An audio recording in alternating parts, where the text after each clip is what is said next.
Very good morning, students. In today's class, we are going to discuss about what are the other objectives or general objectives of financial management. So, in the previous class, we were discussing about the basic objectives, that is profit maximization and wealth maximization. Today, we are going to discuss about the other objectives. So, other objectives or general objectives, however you write, it will be same. So what are these objectives? Ensuring regular and adequate supply of funds to the concern. So in case of other objectives, they ensure that the funds are supplied on the regular basis to the organization in order to make a smooth flow of organizational functions. So this is what the point says, ensuring regular and adequate supply of funds. So ensure regular ಆಗಿ adequate ಆಗಿ ಫಂಡ್ಸ್ನ supply ಮಾಡಬೇಕು ಅಂತಂದರೆ ನಾವು ಫಸ್ಟಿಂದ ಫಿನಾನ್ಸ್ನ ಪ್ರಾಪರಾಗಿ maintain ಮಾಡ್ತಾ ಬರಬೇಕು. Maintain in the sense controlling, planning, controlling ಎಲ್ಲ effective ಆಗಿ ಮಾಡ್ತಾ ಬರಬೇಕು. ಯೂಸೇಜು ಅಷ್ಟೇ ಪ್ರಾಪರಾಗಿ ಯೂಸ್ ಮಾಡ್ತಾ ಬಂದರೆ ಮಾತ್ರ ನಮಗೆ ಫಿನಾನ್ಸು ಫ್ಯೂಚರ್ ಪರ್ಪಸಸ್ಗಲ್ಲಿ ರೈಟ್ ಟೈಮಲ್ಲಿ ನಮಗೆ ಫೈನಾನ್ಸ್ ಲಿಕ್ವಿಡಿಟಿ ಸಿಗುತ್ತೆ. ಇಲ್ಲ ಅಂತಂದರೆ ಸಿಗಲ್ಲ. ಹೇಗಂದರೆ ಆಗ ಯೂಸ್ ಮಾಡಿದ್ರೆ the funds they are going to get wasted. Understood.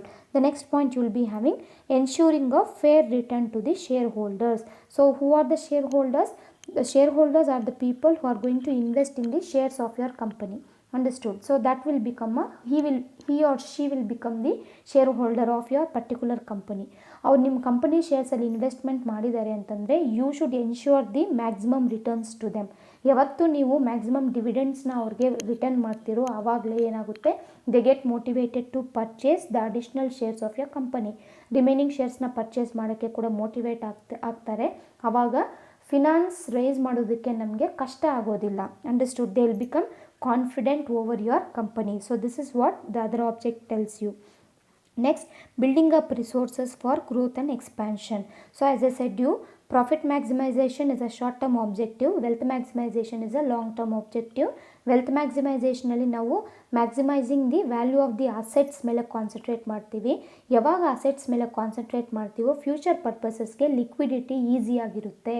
ನಮ್ಮ ಹತ್ರ ಇರೋ ಅಸೆಟ್ಸ್ನ ಲಿಕ್ವಿಡೇಟ್ ಮಾಡಿ ಈಸಿಯಾಗಿ ಕ್ಯಾಶ್ ಮಾಡ್ಕೋಬೋದು. ಸೊ ಸಪೋಸ್ ನಾವು ಬಿಸ್ನೆಸ್ನ ಎಕ್ಸ್ಪ್ಯಾಂಡ್ ಮಾಡಬೇಕು, ಗ್ರೋ ಮಾಡಬೇಕು ಅಂತಂದರೆ ಫಂಡ್ಸು ಅವೈಲಬಲ್ ಇರ್ತವೆ. So that comes under the other objectives or the general objectives, building up the resource for the growth and expansion. Next you have ensuring maximum operational efficiency by effective utilization of finance. So by effectively utilizing the finance, the operational efficiency will grow up. The day to day activities ಮತ್ತು efficiency of the company, capability of the company will grow up. So ಯಾವಾಗ grow ಆಗುತ್ತೆ ಆವಾಗ ಶೇರ್ ಹೋಲ್ಡರ್ಸ್ಗೆ maximum return ಹೋಗುತ್ತೆ, goodwill ಜಾಸ್ತಿ ಆಗುತ್ತೆ, ಮತ್ತು ಕಂಪನಿಯಲ್ಲಿರೋ ಓನರ್ಸು ಮತ್ತು other stakeholders they get benefited and your company will get a good reputation in the society. Next you have financial discipline. So financial discipline means once ನಮ್ಮ ಹತ್ರ finance ಇದ್ದಾಗ ಅದನ್ನು ಅಪ್ರಾಪ್ರಿಯೇಟಾಗಿ ಯಾವ ರೀತಿ ಯೂಸ್ ಮಾಡಬೇಕು, ಕರೆಕ್ಟಾಗಿ ಯೂಸ್ ಮಾಡಬೇಕಾಗುತ್ತೆ, ಎಫೆಕ್ಟಿವ್ ಆಗಿ ಯೂಸ್ ಮಾಡಬೇಕಾಗುತ್ತೆ. That will be the another objectives of this financial management. Next objective you have preventing misuse of funds. So they concentrate on preventing misuse of funds.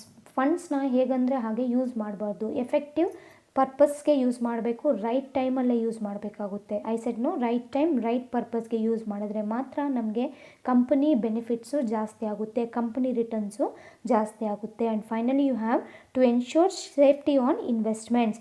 To ensure safety on investments in the sense ಅವ್ರು ಏನು investment ಮಾಡಿದಿರೋ ಅದಕ್ಕೆ proper returns ಕೊಟ್ಟು ಒಂದು ಕಾನ್ಫಿಡೆನ್ಸ್ನ ಕೊಡಬೇಕು. They should feel that whatever investments they have made in your company are safer. So ಯಾವ ರೀತಿ safe ಆಗಿದೆ ಅಂತ ನೀವು ಹೇಳ್ತೀರಾ ಅವ್ರಿಗೆ ಅಂತಂದರೆ ಬೈ ಎಫೆಕ್ಟಿವ್ಲಿ ಯುಟಿಲೈಸಿಂಗ್, ರೈಟ್ ಟೈಮ್ಗೆ ರೈಟ್ ಫಂಡ್ಸ್ನ ಯೂಸ್ ಮಾಡಿ ರೈಟ್ ಇನ್ವೆಸ್ಟ್ಮೆಂಟ್ಸ್ಗೆ ಹಾಕಿ ರೈಟ್ಸ್ ರಿಟರ್ನ್ಸ್ನ ತೆಗೆಯುವಂಥದ್ದು, ಮಿಸ್ಯೂಸ್ ಮಾಡಿದೆ. So these are the other objectives are general objectives of financial management. The next main important concept you have decisions in financial management. Very important question for your 6 marks session. First chapter ಅಲ್ಲಿ ಈ ಕ್ವೆಶನ್ನ 6 ಮಾರ್ಕ್ಸ್ಗೆ ಕೇಳ್ತಾರೆ. Decisions in financial management. We have 4 decisions. First one is investment decision, financing decision, dividend decision, current asset management decision. Once again, investment decision, financing decision, dividend decision, current asset management decision. So current asset management decision is nothing but working capital decision ಅಂತ ಕೂಡ ನಾವು ಕರಿತೀವಿ. What is this investment decision? Investment decision means deciding the pattern of the investments. It is an activity of deciding the pattern of investments. So ನಮ್ಮ ಹತ್ರ funds ಇದೆ, ಆ ಫಂಡ್ಸ್ನ ಯಾವ ರೀತಿ ನಾವು ಇನ್ವೆಸ್ಟ್ಮೆಂಟ್ ಮಾಡಬೇಕು, ಎಲ್ಲಿ ಇನ್ವೆಸ್ಟ್ಮೆಂಟ್ಸ್ ಮಾಡಬೇಕು, ವೆದರ್ ಶಾರ್ಟ್ ಟರ್ಮ್ ಅಥವಾ ಲಾಂಗ್ ಟರ್ಮ್ ಇನ್ವೆಸ್ಟ್ಮೆಂಟ್ಸಾ ಅಂತ, whether it is a capital assets or current assets. I mean whether to invest in a capital assets or whether to invest in a current assets in order to get the maximum returns. That's what you call it as investment decision. It is referred to the activity of deciding the pattern of investment and how the fund should be allocated. It covers both short term as well as long term investments, and it also covers whether to invest in capital assets or current assets, and also it states the maximum return which you can expect from your investment. So this is all we are going to discuss in investment decision. Next you have financing decision. Okay, so financing decision means once you want a finance, understood, we have to take a right decision. Right decision in the sense how to raise the funds, ಎಲ್ಲಿಂದ raise ಮಾಡಬೇಕಾಗುತ್ತೆ, ಯಾವ, I said you we have many sources of raising the funds. We have equities, we have debentures, we have preference shares and we have loans. Understood? So I am speaking about long term investments, equities, preference shares, debentures and loans. So ಈ 4 sources availability ಇದ್ದಾಗ ಯಾವ ಸೋರ್ಸಸ್ಸಿಂದ finance raise ಮಾಡಿದಾಗ earnings per share ಜಾಸ್ತಿ ಆಗುತ್ತೆ, asset value of the company ಜಾಸ್ತಿ ಆಗುತ್ತೆ ಅನ್ನೋದು ಪ್ರಾಪರಾಗಿ ನಾವು ಯೋಚನೆ ಮಾಡಬೇಕು. Understood? The finance manager has to take the right decision with regard to the combination of a capital structure. So here capital structure is nothing but the right mix of the available sources of finance. Understood? Generally many companies they choose equity plus debentures. So ಅದು ಯಾಕೆ ಅಂತ ನಾನು ಹೇಳ್ತೀನಿ ನಿಮಗೆ. Equity ಮತ್ತು ಡಿಬೆಂಚರ್ಸ್ನ choose ಮಾಡ್ತಾರೆ. Understood? The finance manager has to take the right decision with regard to the combination of a capital structure, whether to raise the funds from equity, whether from raise the funds from equity plus debentures, on the other hand equity plus debentures plus preference share, or equity, debenture, preference share, public deposits with loans. So ಇಷ್ಟು options ನಮಗಿರುತ್ತೆ. ನಾವು right ಮಿಕ್ಸ್ನ ತಗೋಬೇಕು. ಯಾವತ್ತು ನಾವು equity plus ಡಿಬೆಂಚರ್ಸ್ನ ತಗೊತೀವೋ ಆವಾಗ returns ಜಾಸ್ತಿ ಇರುತ್ತೆ. Understood? ಯಾಕಂತಂದರೆ ಒಂದು slight example I will give you. You should know the difference between shares and debentures. So I said you shares is an owners fund, debentures is an borrowers fund. Shares, ನೀವು ಯಾವಾಗ ಶೇರ್ಸಿಂದ ಫಂಡ್ಸ್ನ rice ಮಾಡ್ತಿರೋ ಆವಾಗ ನೀವು ಡಿವಿಡೆಂಡ್ಸ್ನ ಕೊಡಬೇಕು ಅವ್ರಿಗೆ. Whereas debenture is a borrower fund, it is like a loan. ನಿಮ್ಮ ಬಾಂಡ್ಸ್ನ ನೀವು ಪಬ್ಲಿಕ್ಗೆ ಕೊಟ್ಟು ಫಂಡ್ಸ್ನ ತಗೊತೀರಾ, ಅವ್ರ ಕಡೆಯಿಂದ ಲೋನ್ ಥರ ತಗೊತೀರಾ ನೀವು. ಅಂಡರ್ಸ್ಟುಡ್? ಸೊ ಆವಾಗ ಏನಾಗುತ್ತೆ, ಇಂಟ್ರೆಸ್ಟ್ ರೀಪೇಮೆಂಟ್ ಮಾಡಬೇಕು ನೀವು. ಡಿಬೆಂಚರ್ ಹೋಲ್ಡರ್ಸ್ಗೆ ಇಂಟ್ರೆಸ್ಟ್ ರೀಪೇಮೆಂಟ್ ಮಾಡಬೇಕು, ಈಕ್ವಿಟಿ ಶೇರ್ ಹೋಲ್ಡರ್ಸ್ಗೆ ಡಿವಿಡೆಂಡ್ಸ್ನ ಪೇ ಮಾಡಬೇಕು. Not only for equity share holders, even for the preference shareholders you have to pay the dividends. So ಇವಾಗ ಏನಾಗುತ್ತೆ ಅಂತಂದರೆ ಫಸ್ಟ್ ಇನ್ಕಮ್ ನಮ್ಗೆ ಏನು ಬರುತ್ತೋ, ಕಂಪನಿ ಪ್ರಾಫಿಟ್ಸ್ ಏನೇನು ಬರುತ್ತೋ ಅದರಲ್ಲಿ ಫಸ್ಟ್ ನಾವೇನು ಮಾಡಬೇಕು, ಡಿಬೆಂಚರ್ ಹೋಲ್ಡರ್ಸ್ಗೆ ಇಂಟ್ರೆಸ್ಟ್ ಪೇ ಮಾಡಬೇಕು. ಯಾಕಂದರೆ ನಾವು ಸಾಲ ತಗೊಂಡಿರೋದು, ಅವ್ರು ಸುಮ್ಮನೆ ಇರಲ್ಲ, ಸಾಲ ತಗೊಂಡ್ಮೇಲೆ ಸುಮ್ಮನೆ ಇರಲ್ಲ. You have to pay.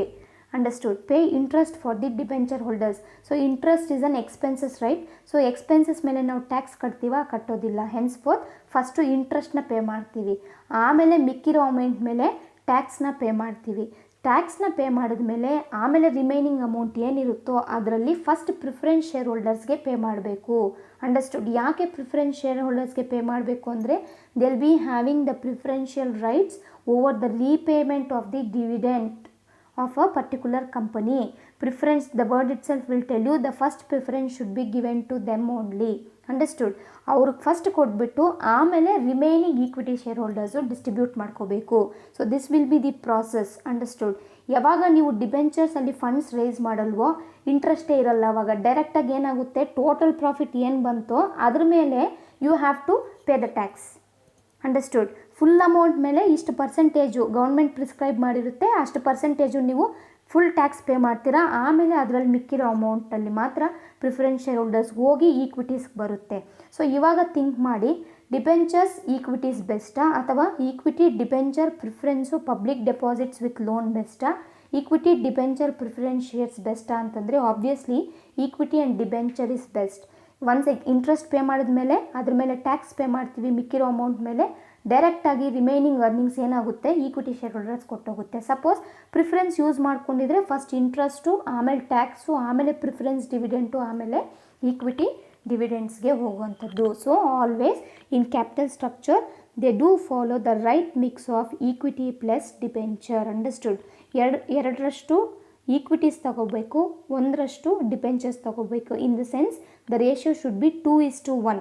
The appropriate mix of finance with debt equity directly contributes to the profitability of a business unit. In case of financing decision, they aim at maximizing the return on investments and protect the interest of investors. So return on investments ಯಾವ ರೀತಿ maximise ಮಾಡಬೇಕು? Return on investment in the sense we say directly as earnings per share.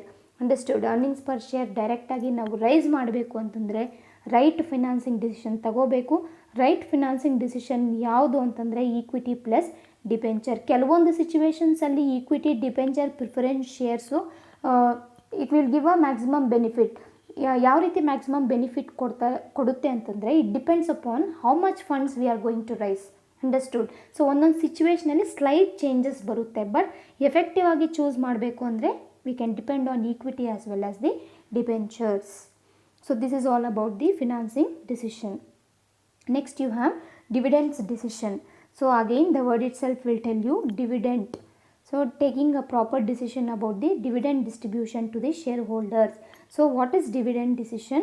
Dividend decision involves the determination of percentage of profits. So ನಮ್ಗೆ ಏನು income ಬರುತ್ತೋ ಅದರಲ್ಲಿ percentage of ಪ್ರಾಫಿಟ್ಸ್ನ ನಾವೇನು ಮಾಡಬೇಕು? Share ಹೋಲ್ಡರ್ಸ್ಗೆ pay ಮಾಡಬೇಕು. So that percentage of profits only we call it as dividends. ಇಲ್ಲ ಅಂತಂದರೆ ಅವ್ರು ಸುಮ್ಮನೆ ಇರಲ್ಲ. ಸೊ ನಿಮ್ಮ ಕಂಪನಿ ಶೇರ್ಸ್ನ ಅವ್ರು ತಗೊಂಡು ನಿಮಗೆ ಇನ್ವೆಸ್ಟ್ಮೆಂಟ್ ಕೊಟ್ಟಿರ್ತಾರೆ. Understood? So here in case of dividend decision ಎಷ್ಟು ಪರ್ಸೆಂಟೇಜು ಡಿವಿಡೆಂಟ್ ಆಗಿ ಪೇ ಮಾಡಬೇಕು ಮತ್ತು ಎಷ್ಟು ಪರ್ಸೆಂಟೇಜು ರಿಟೈನ್ ಅರ್ನಿಂಗ್ಸ್ ಆಗಿ ನಮ್ಮ ಹತ್ರ ಇಟ್ಕೋಬೇಕು ಅನ್ನೋದು ಡಿಸೈಡ್ ಮಾಡಬೇಕು.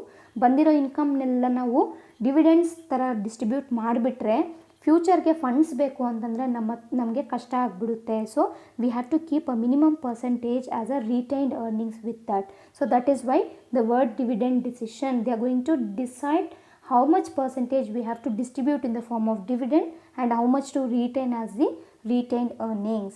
The ultimate aim of business concern is to fulfill the desire of the equity shareholders. So equity shareholders desire ಏನಿರುತ್ತೋ, ಅವರ ಆಸೆ ಆಕಾಂಕ್ಷೆ ಏನಿರುತ್ತೋ ಅದನ್ನು ಈಡೇರಿಸಬೇಕಾಗುತ್ತೆ. So high percentage of dividends pay ಮಾಡಬೇಕು, ಮ್ಯಾಕ್ಸಿಮಮ್ ರಿಟರ್ನ್ಸು, ಮತ್ತು how much in the form of cash dividend ಕೊಡಬೇಕು. So dividends we have different types. Cash dividends, bond dividends, scrip dividends, ಈ ರೀತಿ ಇರುತ್ತೆ. ಸೊ ಎಷ್ಟು ಡಿವಿಡೆಂಡ್ಸ್ನ ಕ್ಯಾಶ್ ಫಾರ್ಮಲ್ಲಿ ಕೊಡಬೇಕಾಗುತ್ತೆ ಅನ್ನೋದು ಡಿಸೈಡ್ ಮಾಡಬೇಕು. ಮತ್ತು how much we have to retain with us in order to meet the future contingencies. So all this they are going to decide in dividend decision. So once again, in case of investment decision, we are going to decide the pattern of investment. Short term or long term ಅಲ್ಲಿ invest ಮಾಡಬೇಕಾ, capital ಅಸೆಟ್ಸಲ್ಲಿ invest ಮಾಡಬೇಕಾ, current ಅಸೆಟ್ಸಲ್ಲಿ investment ಮಾಡಬೇಕಾ. So then in financing decision ಯಾವ type of capital ಸ್ಟ್ರಕ್ಚರ್ಸ್ನ choose ಮಾಡಬೇಕು? ಈಕ್ವಿಟಿನ, ಡಿಬೆಂಚರ, ಪ್ರಿಫರೆನ್ಸ ಮತ್ತು ಪಬ್ಲಿಕ್ ಡೆಪಾಸಿಟ್ಸ್, ಲೋನ್ಸ್, ಈ ಅವೈಲಬಲ್ ಆಪ್ಷನ್ಸಲ್ಲಿ ಯಾವ ಆಪ್ಷನ್ ನಾವು ತಗೋಬೇಕಾಗುತ್ತೆ. ನೆಕ್ಸ್ಟ್ ಡಿವಿಡೆಂಡ್ ಡಿಸಿಷನಲ್ಲಿ ಎಷ್ಟು ಪರ್ಸೆಂಟೇಜ್ ಆಫ್ ಡಿವಿಡೆಂಡ್ಸ್ನ ಪೇ ಮಾಡಬೇಕು, ಎಷ್ಟು ಪರ್ಸೆಂಟೇಜ್ನ ನಾವು ರಿಟೈನ್ ಅರ್ನಿಂಗ್ಸ್ ಆಗಿ ಇಟ್ಕೋಬೇಕು ಅನ್ನೋದು ಡಿವಿಡೆಂಡ್ ಡಿಸಿಷನಲ್ಲಿ ನಾವು ಸ್ಟಡಿ ಮಾಡ್ತೀವಿ. So next you will be having working capital decision that we are going to discuss in the next class. Have a nice day guys.